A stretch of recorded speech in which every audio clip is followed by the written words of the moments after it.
Sa mas pinaigting na kampanya kontra kriminalidad, tiklo ng Criminal Investigation and Detection Group, Police Regional Office Cordillera, ang isang tinaguriang top most wanted person regional level sa kasong istapa sa Luknab, Baguio City. Patrolwoman Jomalyn Kakanindin, ibalita mo.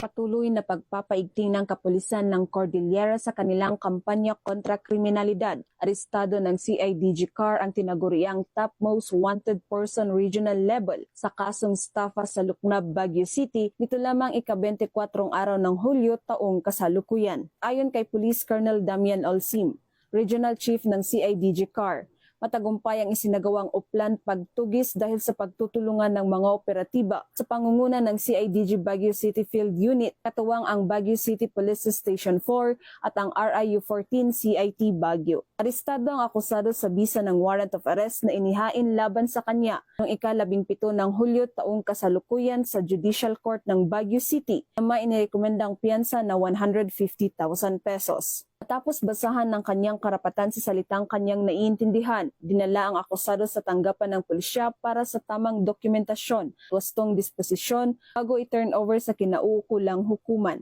Ang matagumpay na operasyon ay patunay lamang ng pambansang pulisya ay patuloy sa pagpapatupad ng kanilang sinumpang tungkulin kontra kriminalidad na ayon sa mga programa ng kasalukuyang administrasyon, magkaroon ng maunlad na bansa para sa sambayanang Pilipino tungo sa isang bagong Pilipinas. Mula dito sa rehiyon ng Cordillera, ako ang iyong PNN correspondent, Patrolwoman Jomalyn Kakanindin, alagad ng batas, tagataguyod ng balitang pulis.